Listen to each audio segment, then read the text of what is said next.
કરજણ તાલુકામાં ધાવત ચોકડી બ્રિજ નજીક વહેલી સવારે એક ભયાનક અકસ્માત સર્જાયો હતો। વડોદરાથી ભરૂચ તરફ જતા નેશનલ હાઈવે 48 પર આઈસર ટેમ્પોએ આગળ ચાલતા નાના ટેમ્પોને જોરદાર ટક્કર મારી હતી।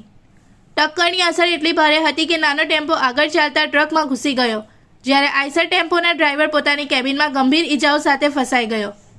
ઘટનાની જાણ થતાં જ કરજણ ફાયર સ્ટેશનની ટીમ તાત્કાલિક ઘટના સ્થળે પહોંચી અને હાઇડ્રોલિક કટર તથા અન્ય આધુનિક સાધનોની મદદથી અંદાજે 1 કલાકની ભારે જહેમત બાદ ડ્રાઈવરને સુરક્ષિત બહાર કાઢ્યો। ઈજાગ્રસ્ત ડ્રાઈવરને 108 એમ્બ્યુલન્સ મારફતે તાત્કાલિક હોસ્પિટલમાં ખસેડવામાં આવ્યો છે, જ્યાં તેની સારવાર ચાલુ છે। ફાયર વિભાગની તત્પરતા અને ઝડપી કામગીરીને કારણે એક જીવ બચી ગયો, જ્યારે હાઈવે પર ટ્રાફિક ફરી सामान्य बन्यो છે। रिपोर्टर तस्लीम पीरावाला। इस वीडियो को लाइक करें, हमारे चैनल को सब्सक्राइब कर बेल आइकन जरूर प्रेस करें हमारी न्यू वीडियो सबसे पहले देखने के लिए।